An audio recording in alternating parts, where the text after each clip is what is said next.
failure is unavoidable. It's not to say you look for it, but it's unavoidable. And oftentimes it needs to happen for any growth to occur, any advancement, any success. It's going to go the way you expect. And that's just the funny part about life. Enjoy the moment, because so often I look forward, I look to the future. Here's what the roadmap for 2025 looks like. And okay, great. But just the way that God laughs when we tell him our plans, it's the same thing we should be doing when we're telling ourselves our own plans, because there is an element of change. And we've talked about that before too, with your career plan, is like there's going to be constants, and then there's going to be variables that are going to inevitably change. I'm Davina Elesin, and welcome to 10 Questions with Davina, a personal development podcast with impactful discussions at its core. In each episode, I sit down with my guests, remarkable individuals who have faced life challenges head on and emerged stronger. And I ask 10 carefully crafted questions that uncover the heart of their experiences. Today, I will be talking with Luc Vanderham. Luc has a passion for teaching the next generation how to realize their God-given potential and be prepared for their careers. He has founded 3 companies with 12 years of marketing and business experience. The 3 companies he founded are Doorway, a property management software designed to help managers and landlords get 50% more done. Hint, which I have taken, a program that helps students take the stress out of choosing and preparing for a career with fun, personalized exploration. And Storyboard Marketing, which delivers effective storytelling and digital marketing strategy for small businesses and dental practices in Alberta, Canada. He has been a teacher and coach in multiple settings, including Red Deer Polytechnic, Donald School of Business, WIN Basketball Calgary, and the Downtown Red Deer Business Association. Thank you. Hi, Luc. How are you doing? Hey, I'm doing super. I don't think I've gotten such a nice introduction before. So thank you. I'm flattered to be here. Yes, I'm happy to have you. My first question is, what were your biggest dreams or goals when you were young? And did you imagine yourself in the position that you're in today? Yeah, I think when you're a kid, you're imagining all sorts of things. You have a decent imagination, but to imagine what I'm doing today, probably not. I don't know if most people can think that far or imagine that far ahead. I think being able to connect, entertain, and educate others doing what I do today has helped utilize some of the talents that I had as a kid. But I actually initially, and I think I mentioned this in the past when you take hint, but I wanted to be an NBA player, actually. I didn't And know at the that. time, I think, yeah, okay. So at the time, I think I didn't know of too many Canadian players. And the one I did know, I think, was Steve Nash, but that was it. And then I started to realize, oh, there's more to life than basketball.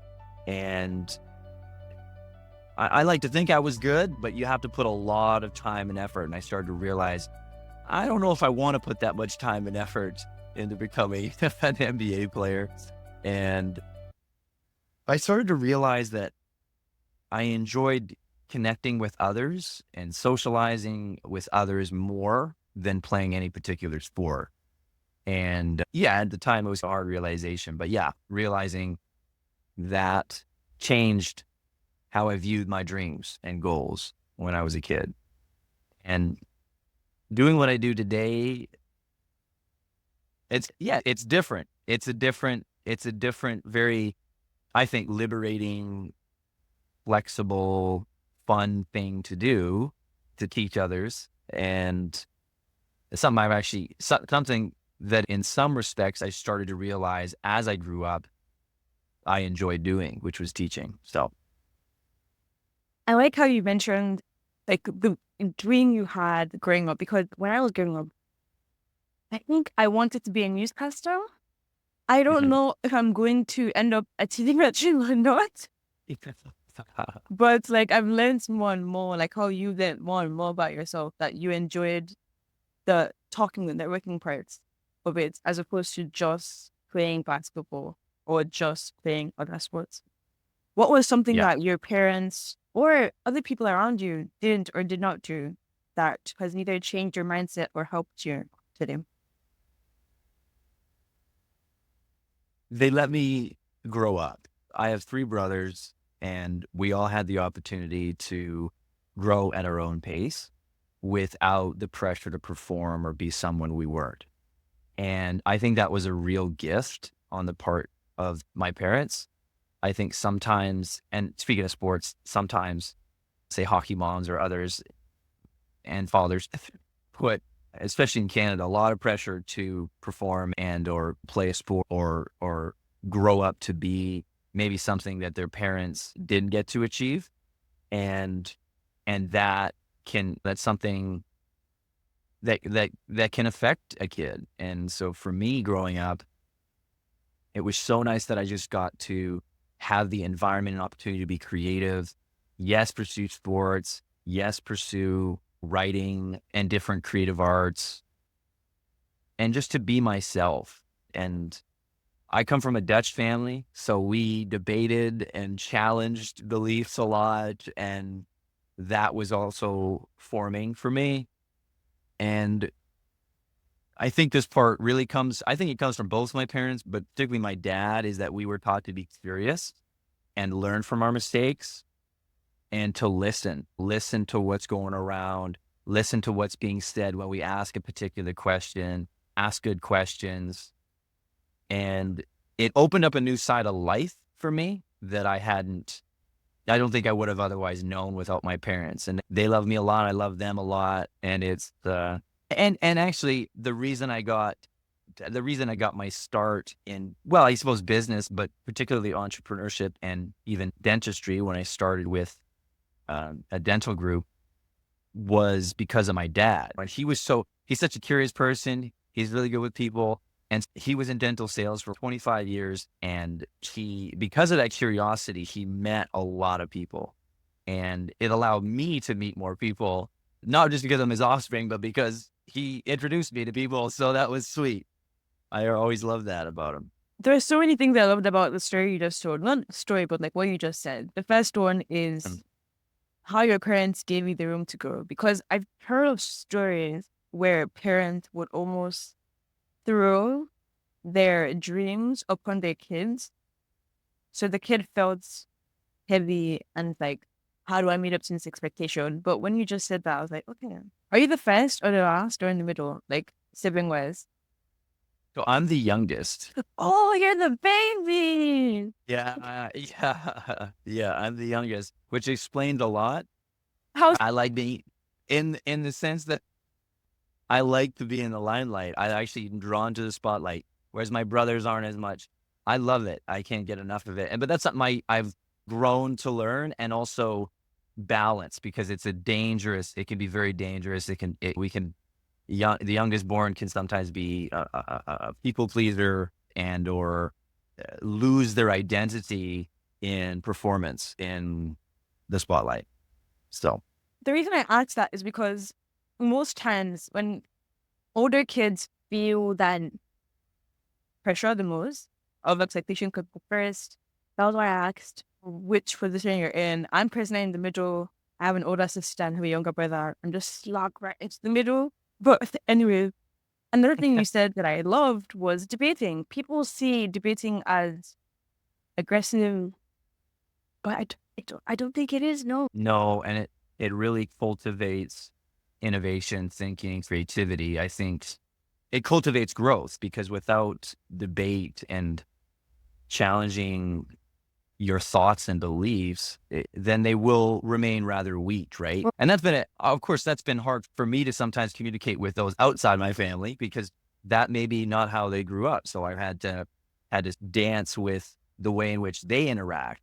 And that's something I also learned from my parents, is just to be considerate of others. Coming from a Christian background, they taught a lot of principles from Jesus' teachings, and to do unto others as you would have them do unto you, and to love your neighbor as yourself. And that really was also a blessing, is them teaching us godly principles to live by. And yes, to understand that we have gifts, but also to try to understand others' gifts and to get to know others and to care about others. And again, that in and of itself, without knowing it or maybe the intentionality behind it, has opened its own set of doors. Okay. Well, you've already hinted at this or the answer to my next question, and is what moment, or is there any defining moment that sparked your journey towards teaching and entrepreneurship?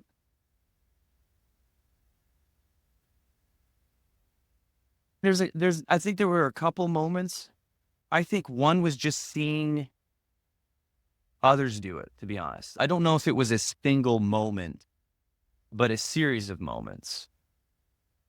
Much like a book has a series of chapters, that I think the first chapter was me just getting to know what I was good at. And then the next chapter was understanding what was possible. And I started to see, whether it be somebody who has a coffee shop, I thought, okay, if someone can run a coffee shop, it's pretty basic, like really basic. And yet there's tons of coffee shops that exist. I'm not saying they all survive, but there's a lot that exist, let alone a bakery, let alone just some really simple concepts that as I grew up, I thought, okay, if the simple concept could work, and I've worked, and I think this was another chapter, is I got to work for a variety of different companies, whether it be my time doing door-to-door sales in Calgary, to doing maintenance on a golf course, to doing drywalling, my first job was Tim Hortons, actually. And I think within each of those different jobs, and I did some painting. I've done you wouldn't maybe not peg it, but everybody starts somewhere and has a very unique set of experiences. But to answer the question, what I learned about within each of those experiences was that in most cases, others are not necessarily any better at doing them than you are. You have just as much ability to start your own business, if you will, would be an example, to start your own business as they. And so that's where I started to realize I can do it too. So if they can do it, I can do it, kind of mentality. And that really took hold after a series of different jobs over the years. I've probably worked 11 or 12 different jobs. And once I started to realize, oh, I could do it too, that's when it clicked. And I'm like, maybe I should start my own. I wasn't quite sure of what, but I thought, oh, I could do this. And it was actually when I went from door-to-door sales to then with a lawn care company to then actually servicing the lawns, so a lawn technician, that I realized I have something here. And it was when this was an aha moment that I experienced in that role. When I drove at the end of the day, I had the company truck, and I drove 45 minutes across the city to service this lawn. And I show up. This is actually a special moment. I showed up and I said, hey, I'm here for your lawn. And speaking to this older lady that seemed rather upset. She was visibly upset. And I asked, what's wrong? And she said, your company hasn't serviced my lawn for, I think it was like 3 months. And we typically service lawns every month, maybe 3 weeks. So it was confusing, and she was really upset. And she was thinking, I'm just gonna cancel our contract. And so I tried to slow down the situation and say, hey, this is unacceptable. I can't believe this happened. I totally understand. I would be really angry myself. And I said, why don't I do this? I'll service the lawn. I'll do actually a couple treatments for free. And At first, she was shocked, still a little bit angry. And then she said, okay, fine. So she walked me like a hawk the entire time I was treating her backyard. And then I wrapped up and I was very careful doing the treatment. And then I wrapped up and I came back and said, hey, here's the invoice, but it's free. Don't worry about it. I think this wasn't the way you should be treated. I don't think anybody should be treated like this. And the nice part was that I was coming off the heels of being a salesman for the same company. So I had that experience too on how to handle these situations to a certain extent. And I've prevented cancellations in the past. And it was the most powerful, I think one of the most powerful moments for me when this lady, and rather inspirational, when this lady said, she called me young man. I thought that was really fire. Young man, the way you handled this situation makes me think that one day you'll own your own business. I'll never forget that moment. I wrote it down on a sticky note. I slapped it on my wall and have kept that around. And I think those moments can be defining. And I believe that others have their own set of moments as well. I love the story. I love hearing people's stories. And I love how you specifically said that you wrote what the lady told you that stuck with you and it's sticking with. Because sometimes we might be like, okay, I'll remember this forever. But if you don't write it down and you keep it somewhere to constantly remind you when struggles happen or when things happen, like there are things that I was told last year. Okay, not last year. What am I saying last year? It's never in January yet. We're still in 2024. Oh my God. There are things I was told this year that stuck with me, almost like when I was talking with you when we were doing Hint, or other people I was speaking with, and I was like, oh, that's so great. But now I will write those things down so that whenever I'm in a role position where I feel like I'm doing anything wrong, I can remember that I know it's just a pain, or it's just a chapter in the book of my entire life. My next question builds on what you said. And you said that you find, how do I train this question? All the different jobs you did in the past have helped you to get to where you are today. So would you say that entrepreneurship is for everyone, or it's almost like for a set of people that have this particular set of mindset or personalities? And if you do think entrepreneurship is for everyone, what is the reason people don't go towards their dreams? That's a really good question. In fact, all these questions have been quite the quality set of questions. I would say no. I think entrepreneurship is not for everyone. I think it's misunderstood. It requires sacrifice that most can't afford.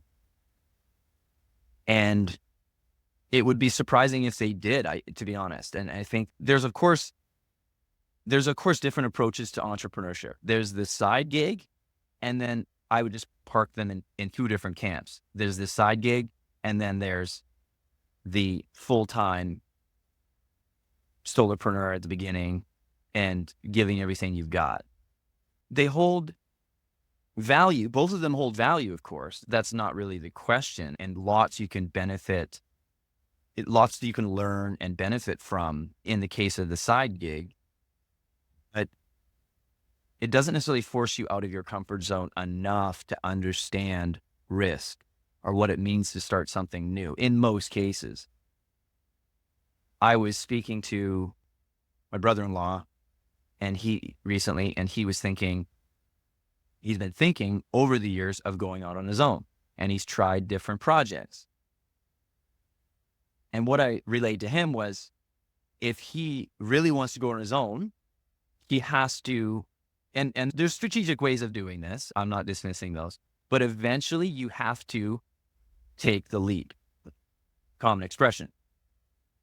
There's a gap between the part-time or self-employment and full-time. you got to commit. And that's incredibly difficult to do. It's incredibly uncomfortable. And it's certainly not for everyone, but you got to want it a lot. And so for me, I got so fed up with how a lot of businesses were run that I worked for, and the mistreatment of some of their customers, and calling do not call lists and getting yelled at by customers because they specifically requested they be put on that do not call list. There's a lot of really bad businesses out there. And I knew I had to work to make a living, and either I work for a bad business or I start a new one. That's often what happened. Now, there are good businesses out there that I did get to learn from, but I think innately I knew, okay, I need to and really want to try to do it not on my own. I've had some amazing support along the way, but over the past 6 years of being self-employed, I'd say it's been incredibly rewarding, but has required daily refreshes of my why and a serious dose of self-motivation. And funny enough, I learned this type of motivation from being homeschooled for most of my high school years, believe You it were or not. homeschooled? Yeah, there was quite a bit of homeschooling going on. I did a small stint in private for high school, but mostly homeschooled. And then I went to Mount Royal and then down to the States for college. And yeah, you definitely have to know, enough about motivation to complete your work on your own in most cases. Yes, you have teachers, but it's a different kind of motivation. So that's how I'd answer that question. Okay. I actually appreciate the answer you gave, because when you were talking about you have similar set of skills to other people that run businesses, so why not you? That kind of thing. I expected you to say, like, yes, entrepreneurship is for everyone. Don't let your mind stop you from going and getting it done. But then you brought in the thing of sacrifices and time and taking that lead, and how some people just aren't risk takers. So Yeah. obviously the time issue is the fear of taking risk is the main thing that stops people from becoming entrepreneurs. Or is there another factor that I don't know of? That's also a question that's worth addressing, because part of it is just someone's personal view of risk. And then there's the cultural view of risk that we have, I think, is particularly in Canada. So having been able to study both in Canada and in the States, I've been able to get a better understanding and scope of risk in a cultural sense. So in Canada, we're actually at a 23-year low of new investment opportunities in startups. The US doesn't typically have that issue. And it's because their culture rewards and tends to admire risk takers in a different kind of way. Steve Jobs is an example.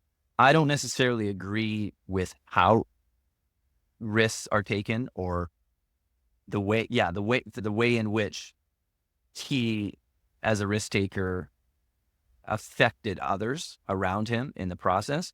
But nonetheless, it's viewed differently through a cultural lens. And yeah, so you got cultural and then you got personal.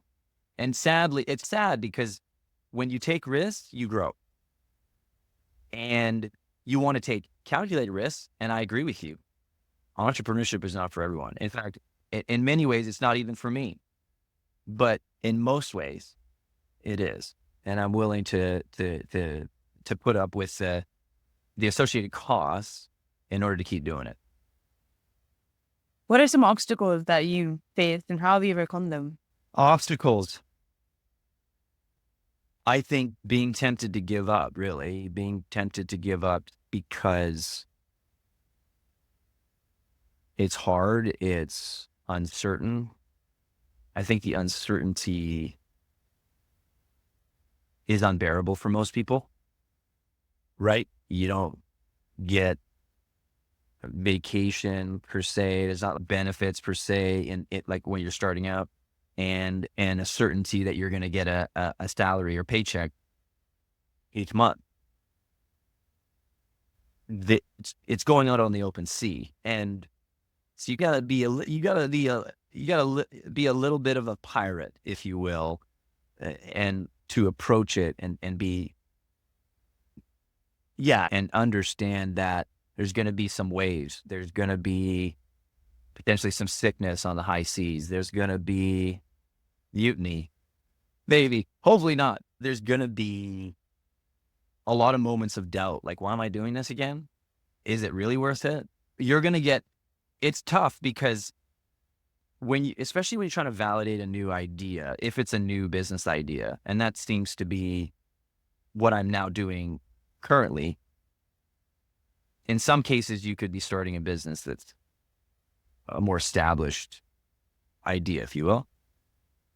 But when you're starting something new, I'd say anything new, you have your own doubts, and then you got doubts from other people who are saying, hey, are you sure? Or here's my opinion. And that opinion might be wrong, or that advice might be wrong. So you have to sift through, you have to be able to filter through a lot of information and make some hard decisions. I think leadership is serving others, and it's also making hard decisions that other people just don't want to make because it requires a lot of thinking. It does, Other than remembering your why, because you referred to that like 2 times, multiple times today, and I love that because that is very true. Other than remembering your why, what keeps you going? What keeps you motivated? I just love making a difference, knowing that I'm making a difference, and seeing change and being creative. And so that whole process is so rewarding that you just want to keep going. So sometimes the reward comes quickly, and other times you got to wait several years. And that is another part of it that most people don't want to do. They don't want to wait. They don't want to be patient. They want now. And because of the culture we live in of immediate gratification, whether it be TikTok or other, it's hard for most people, including me. I'm not saying I'm immune to that. And yet, I think growing up, I was also taught how to be patient and delay gratification. So that was a really good setup to wait for the reward, wait for the change that I got to be either a part of or make happen. Yeah.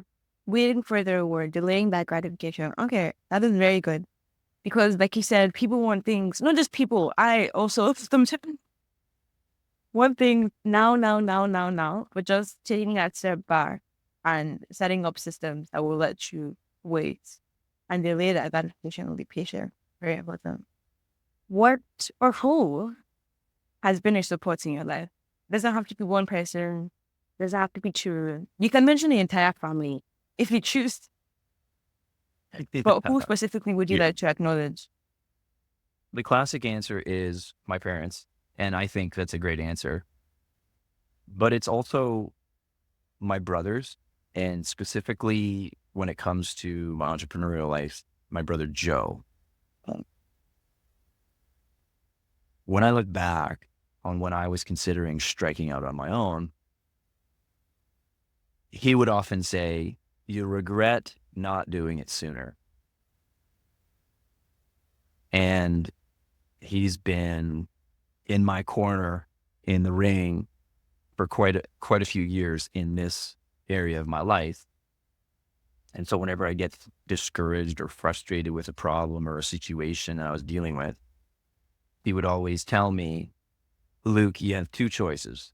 You can either keep complaining about it or you can do something about it. And he never let me get too down on myself about what was happening or the difficulties or why it didn't make sense or if something wasn't going the way I expected it to. And he said, you got to remember, ultimately, it's going to take time. You're going to learn, you're going to do your reps, as he likes to say. You got to do a lot of reps before you fully understand something. And you shouldn't expect more than 70, 80% from other people sometimes in terms of work and exceptionalism. You gotta balance your expectations of yourself and others.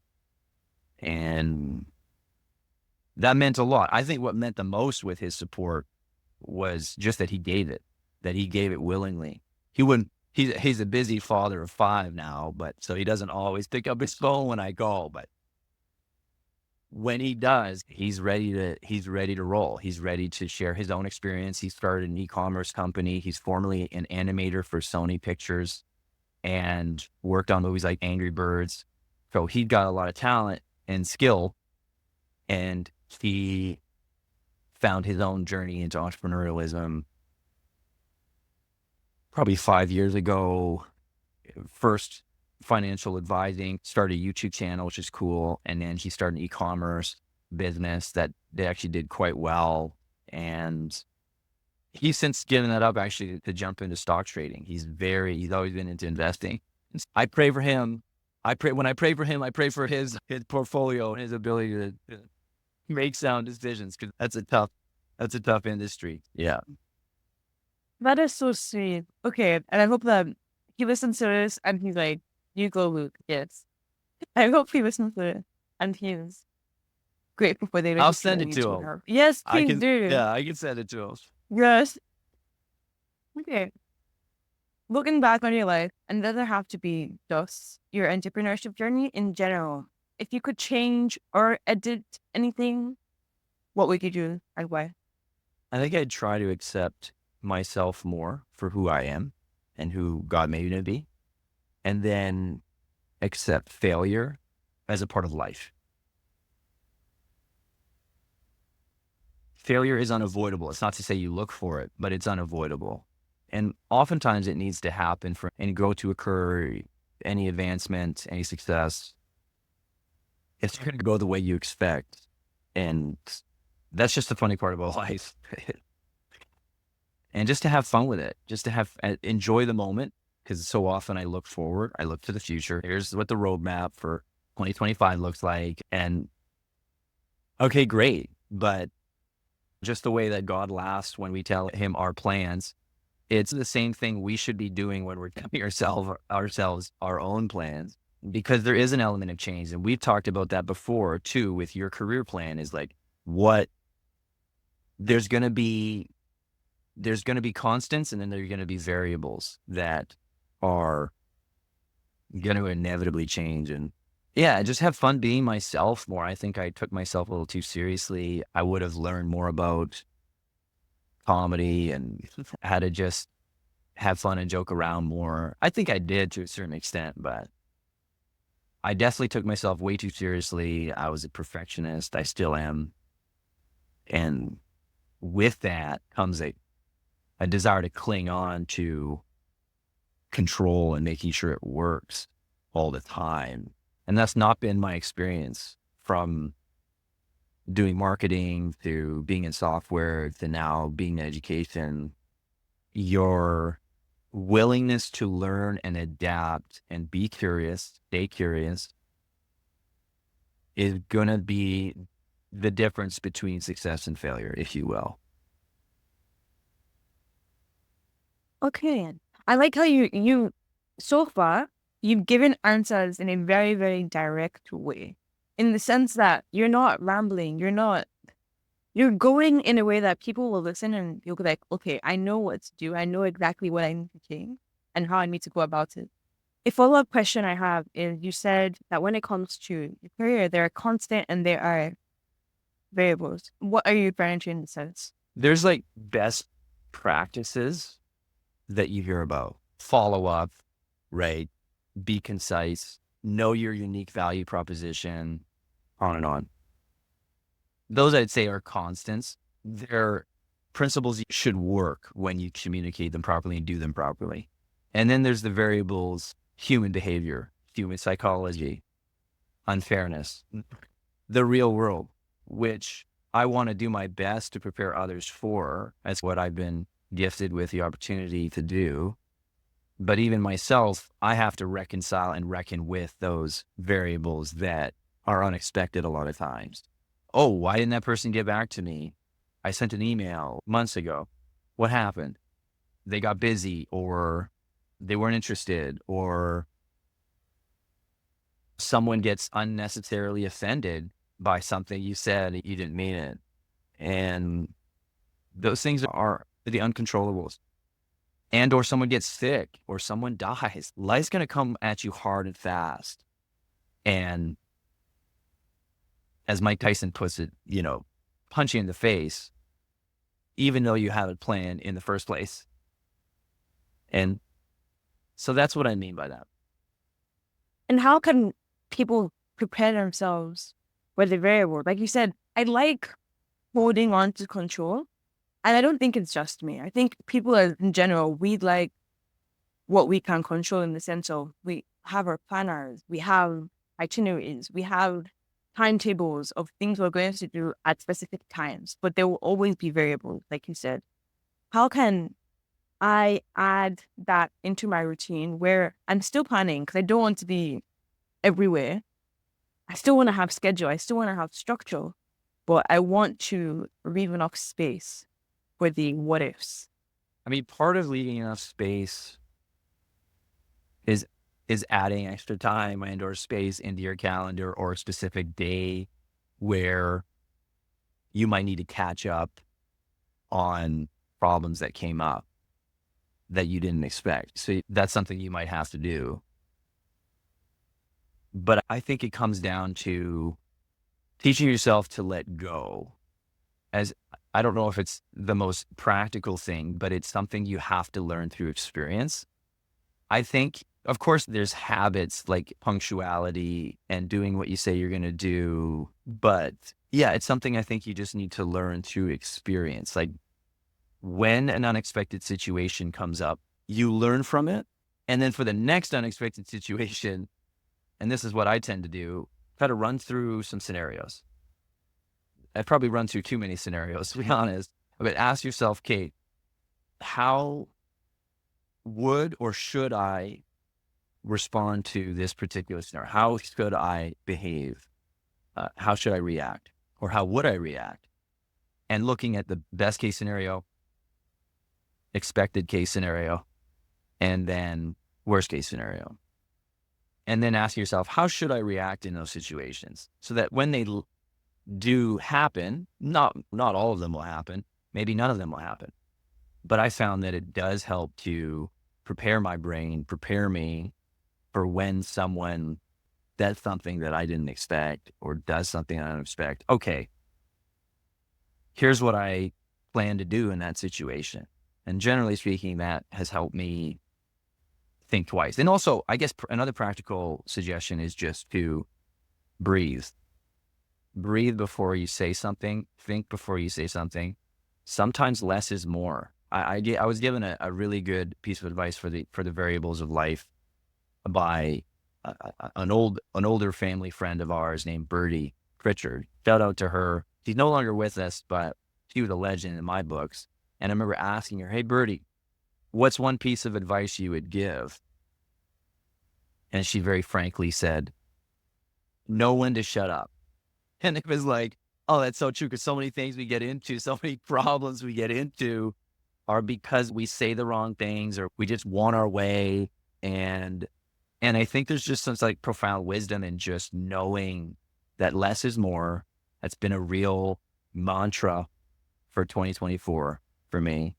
And when you're about to say, like, maybe respond aggressively or maybe say something that isn't so nice or, yeah, speak out of line, it helps to just breathe and reflect and ask yourself, Kate, is this going to burn a bridge? What will this do? What will be the actual outcome of me saying this? And that saved me and a lot of other people from headache, I think.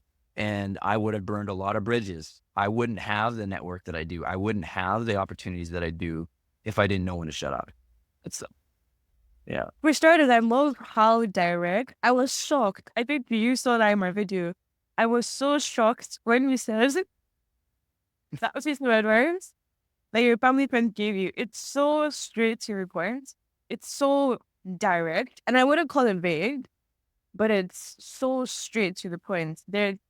Oh, to my Nigerian listeners listening right now, I'm going to use a term that you may not understand. There's no orishi-rishi. Orishi-rishi means like added, like you're adding things. Almost like how do I explain that term? I don't know, but that was the first thing No, that I just think you came did a to good my job. head. Yeah, Like you're adding stuff to it. Almost like makes sense. you're not sugarcoating, but it's like you're adding unnecessary things that don't necessarily enhance the quality of what you're giving.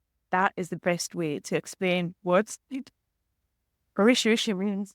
But wow. And I agree with I agree 100% because there are so many times as someone that likes to talk a lot and I have so much to say. I like sharing my opinion. I don't think that's a bad thing. But sometimes there are so many arguments that could have been prevented. I had just taken a step back and been like, Davina, you don't have to say anything right now. You don't. You just do. Okay, I will take that with me. I will trust. And every single time that happens, I'll think back and be like, Luke said so and so. So don't worry. Yes, I will remember Yeah, this opinion. yeah. Technically, I still got to get credit to Birdie Yeah, for it was Bree introducing me to yesterday. that, but it is very Dutch to be direct. So I suppose that lines up.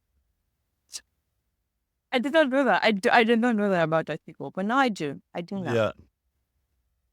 I know you've talked about future plans in the sense that you said that you want to live more in the moment. But regardless, what are some things you would like to achieve in the future?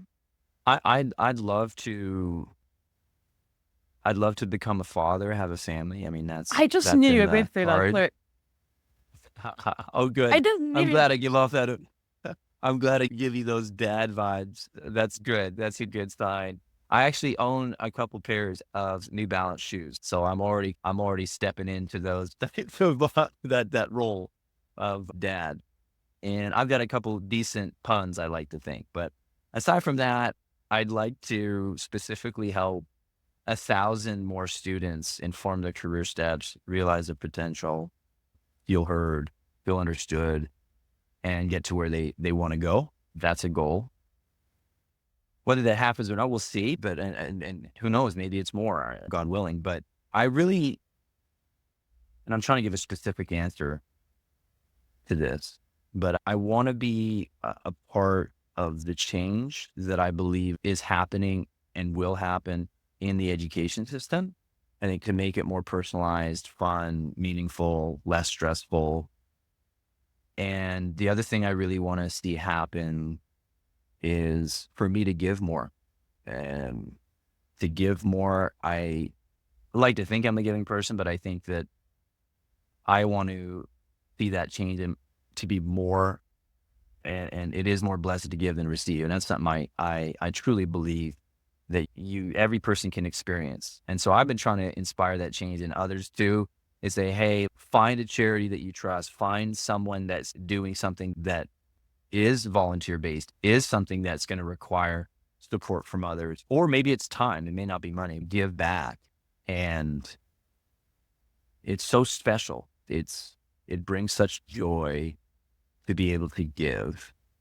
And yeah, I am quite excited for what the future holds. And of course, goals can change, but I'm hoping those stay the same. In a culture where people are always, and I say always, like we're most times looking for what we can gain in an interaction, how would you say I, the person, can look more towards giving than receiving? How could someone learn to look towards giving more than receiving? Just start in small ways. It's the famous Chinese proverb, a journey of 1,000 miles starts with one step. And the same journey that is giving requires first step. And so it could literally be a couple bucks that you would spend on a coffee goes towards Stay Samaritan's Purse, or goes towards the mustard seed, or goes towards Compassion Canada. It could be, or goes to a homeless person. I just think that a lot of the problems that we have in society today is our sidebar is because we're selfish. It's because we don't think of others very much. We tend to think, and I'm guilty as charged of this, we tend to think so much about what we want. And Christmas time, sometimes we think, well, that's not a bad thing, but that we want gifts or what have you. But gifts are meant to be given just as much as they are to be received, and if not more. And I think that if we can just choose to give in small ways, it inspires big ways to give. And I've seen it, and everybody's in a different place. I understand that, but I've seen people. It's odd because I think some of the poorest, if you will, or the less fortunate people are often the ones who are the first to give, who are, the most willing to give of what they have. I remember a homeless friend that I befriended in Red Deer became a really special friend to me, who eventually got back on his feet, started working in construction again, got his own place. And he was like often the first person to invite me over for dinner, or if I was over, he'd offer whatever he had in the cupboards. And I was shocked. He's not the first person I'd expect to do that. And I think that's what inspired me to continue learning how to give more. Not to say it's about more, but rather just giving, just to give. And Really, there's nothing like it. I love that you said what you said. And I say this in almost all my episodes, but I'm being genuine. The reason why I love what you said right now is because when you were talking, what came to me is like, people hold on. It's almost like how we like to control our time and our plans. We hold on to the things we have. We grasp onto them. And when we are provided with the chance to let go, we only let go a bit because we're thinking, okay, that is how I can keep as much as I can. People that know me know that I love to keep stuff. Like, if you know me well, you know that I like to, whether it's something that I was given 10 years ago, I still haven't. I don't know why. Yeah. Because I just like, and I'm not a collector, and I wouldn't say I'm not a hoarder, but if I keep going down this path, that is where it will end. But then when you said what you said, I was like, okay, I need to figure out how I can let go of the control that I'm so trying to grasp. Because in life, I will not have as much control as I wanted. So I think it's better if I let it now. About 10 years down the line, 20 years down the line, like you said, giving reference to the Chinese proverb, like that, tiny steps, little steps, and they will accumulate and I will get to a bigger goal. My last question, and I like the question, but I don't look forward to it because it means that the interview has ended, is, oh, I don't look forward to it because it means that it has ended and a lovely discussion has ended. I know I'm still going to talk to you later, but like, anyway, what legacy would you like to leave behind? I think, simply put, that I put God first and served others. I think lives lived for ourselves are not nearly as meaningful as those lived for God and for others. Just like my parents, just like your parents, just like others have received a lot from family and friends. That's something special. And I think that's the type of legacy, if you will, that makes sense to me. And one where honesty is also held in high regard, because how often have you read an obituary where it's all good things about that person? And I'd almost wish that people would put things that I did wrong or didn't necessarily do the best in my obituary along with those good things, the good and the bad, because that's relatable. That's truth. And I really value truth. And I think truth shared can be in short supply these days.